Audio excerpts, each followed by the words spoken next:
Bonjour et bienvenue sur la chaîne de Redsaut Consulting.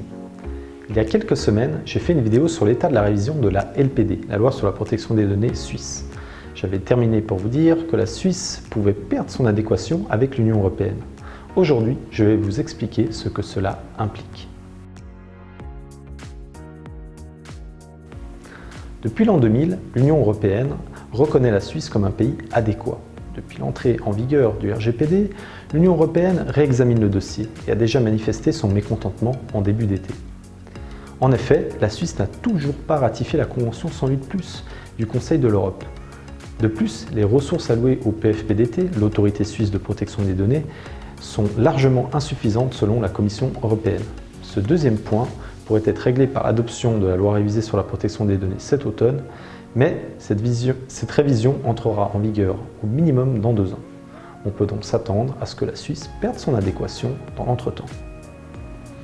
En l'absence de décision d'adéquation de notre voisin, ou en cas de perte de celle-ci, les entreprises suisses devront prendre des mesures pour compenser l'insuffisance de protection des données par des garanties appropriées en faveur des utilisateurs européens. Ces garanties peuvent consister à recourir par exemple à des règles d'entreprise contraignantes ou à des clauses types de protection des données adoptées par la Commission européenne et autres autorités. Ces garanties visent à assurer le respect des exigences en matière de protection des données au sein de l'Union.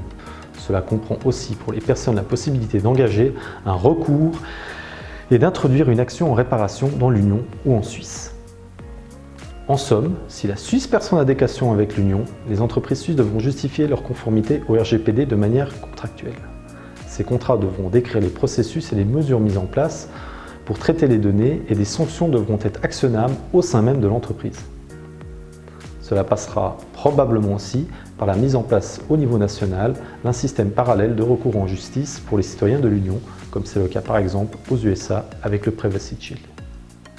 Les entreprises suisses devraient alors se conformer à 2 législations, 2 régimes de protection des données, le suisse et l'européen.